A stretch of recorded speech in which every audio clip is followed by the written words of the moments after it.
এই WhatsApp beautiful people, কি অবস্থা সবার? আশা করি সবাই খুব ভালো আছেন।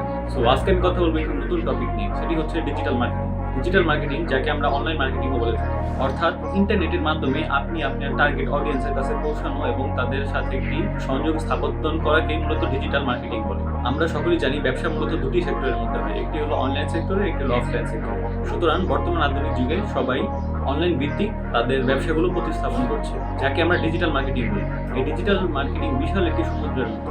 এখানে Facebook marketing, Instagram marketing, Twitter marketing, YouTube marketing সকল কিছু রয়েছে। এই প্রত্যেকটি সোশ্যাল প্ল্যাটফর্ম ইউজ করে আপনি আপনার টার্গেট অডিয়েন্সের কাছে পৌঁছাতে পারবেন এবং তাদেরকে আপনি সিলেক্ট করতে পারবেন এবং আপনার পণ্য অথবা সার্ভিস তাদেরকে সরাসরি পৌঁছে দিতে পারবেন। সুতরাং 2024 সালে এসে ডিজিটাল মার্কেটিং অত্যন্ত গুরুত্বপূর্ণ একটি বিষয়, যা আপনার অবশ্যই জানা উচিত। আপনি যদি 2024 সালে নতুন কোনো স্কিলস শিখতে চান, তার মধ্যে ডিজিটাল মার্কেটিং আপনার জন্য একটি গুরুত্বপূর্ণ মাধ্যম হতে পারে।